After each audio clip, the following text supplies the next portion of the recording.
ნანიკო ბრეგვაძე პირველებთან საუბრისას განმარტავს მის საქმესთან დაკავშირებით სასამართლო პროცესებზე მტკიცებულებების გამოკვლევა უკვე არის დასრულებული. სავარაუდოდ 25 მარტს უკვე მხარეები დაასკვნით სიტყვასიტყვიან და არ არის გამორიცხული, რომ ამ დღესვე მოსამართლე ეკატერინე ელიაძემ გადაწყვეტილება გამოაცხადოს და თქვას აკმაყოფილებს თუ არა მოსარჩელე მხარის მოთხოვნას და დააბრუნებენ თუ არა ნანიკო ბრეგვაძეს თანამდებობაზე. სწორედ ამ დღეს შეიძლება რომ გახდეს ცნობილი. რაც შეეხება ნანიკო ბრეგვაძის პოზიციას, სამსახურიდან გათავისუფლებული ქალი ამბობს, რომ ის თანამდებობიდან მას შემდეგ მოხსნეს, რაც მარტის მოვლენების მიმდინარეობის დროს ევროკავშირის მხარდამჭერ პეტიციას მოაწერა ხელი. მისი განმარტებით სწორედ ეს გახდა თანამდებობიდან გათავისუფლების მიზეზი. ბრეგვაძე პირველებთან საუბრისას ამბობს, რომ ეს იყო პოლიტიკურად მოტივირებული გადაწყვეტილება, რადგან მისი განმარტებით მერიის უფლებადამცველებმაც კი სასამართლო პროცესზე ვერ წარმოადგინეს მტკიცებულებები და არგუმენტები იმასთან დაკავშირებით, თუ რატომ იყო სამართლიანი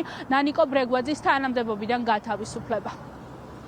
მე ვარ პოლიტიკური ნიშნით დევნილი, დისკრიმინაციული მიმართულებით, მხედველობით შეშმოპირი გახლავართ და სწორედ ამ მიმართულებით დაირღვა ჩემი უფლებები და ზოგადად ხდებოდა ევროინტეგრაციის პეტიციაზე ხელმოწერის შემდეგ თბილისის მერიაში დევნა თანამშრომლების, ვინც ხელი მოვაწერეთ და იყო საშინელი მტრული გარემო, გვაცხადებდნენ მტრად და კი მივიღეს სასჯელი, აგერ ვარ დღეს ქუჩაში დარჩენილი, ქირით მცხოვრების შეშმოპირი. ყველა საჯარო უწყებას მივმართე, არსაიდან რეაგირება არ არის და ფაქტიურად ცხოვრების შესაძლებლობა მომისმეს ამ ადამიანებმა. მათი არგუმენტები არის მხოლოდ ესეთი ბანალური ფრაზები, რომ მთავრობა წყვეტს თურმე შტატების დამტკიცებას, რომ მთავრობა აკეთებს ამ ოპტიმიზაციას, რომელ ოპტიმიზაციაზე მესაუბრებიან, როდესაც შეზღუდული შესაძლებლობის მქონე პირი არის უნარიანი, მას აქვს განათლებაც, პროფესიონალიზმით და ნაცვლად იმისა, რომ ხელს უწყობდნენ დღეს საქართველოს შეზღუდული შესაძლებლობის მქონე პირებს,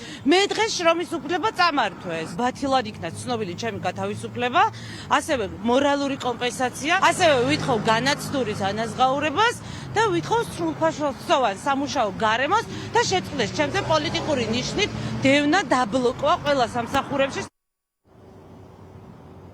ეს არ არის ერთადერთი დავა, რომელიც მერიის წინააღმდეგ საქალაქო სასამართლოში მიმდინარეობს. გათავისუფლებული თანამშრომლების პროცესები ერთი მეორის მიყოლებით მიმდინარეობს საქალაქო სასამართლოში და სავარაუდოდ რამდენიმე პროცესი უკვე პირველ ინსტანციაში უნდა დაასრულდეს მარტში. ნანიკო ბრეგვაძე პირველებთან საუბრისას ასევე ამბობს და საუბრობს იმ უახლეს გადაწყვეტილებასთან დაკავშირებით, რომელიც სააპელაციო სასამართლომ მიიღო მისი განმარტებით. მარიამ კანდელაკი, რომელიც მერიიდან გაათავისუფლეს, სააპელაციო სასამართლომ მისი საქმის განხილვა დაიწყო და გააუქმა პირველი ინსტანციის მიერ მიღებული გადაწყვეტილება. შესაბამისად, მისი განმარტებით სააპელაციო სასამართლომ თქვა, რომ მარიამ კანდელაკის თანამდებობიდან გაათავისუფლება იყო უკანონო და სასამართლომ დაავალდებულა მერია, როგორც ნანიკო ბრეგვაძე ამბობს, რომ კანდელაკს განაცდური აუნაზღაურონ.